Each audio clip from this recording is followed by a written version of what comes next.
നമ്മുടെ മലയാള നാട് ഇന്നോളം കണ്ടിട്ടുള്ളതിൽ വെച്ച് ഏറ്റവും വലിയ ദുരന്തമാണ് വയനാട് മുണ്ടക്കയിലും ചൂരൽമലയിലും സംഭവിച്ചിട്ടുള്ളത്.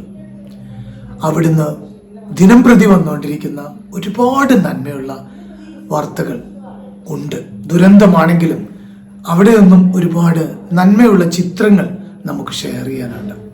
അതിൽ എന്നെ ഏറ്റവും അധികം സ്വാധീനിച്ച ഒരു ചിത്രമാണ്, ഒരുപാട് ചിത്രങ്ങളുണ്ട് കേട്ടോ. അതിൽ എനിക്ക് ആദ്യം ഷെയർ ചെയ്യണം തോന്നിയ ഒരു ചിത്രം ഇതാണ്.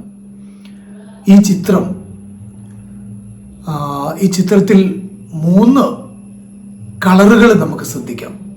ഒന്നൊരു നീല കളറാണ്, മറ്റൊന്നൊരു പതാകയുടെ നിറം കോർത്തിണക്കിയൊരു നിറമാണ്, ഒരു ജേഴ്സിയാണ്. മറ്റൊന്നൊരു പച്ച കലർന്ന മഞ്ഞ ജേഴ്സിയാണ്. ഈ ജേഴ്സികളെല്ലാം പ്രതിനിധാനം ചെയ്യുന്നത് കേരളത്തിന്റെ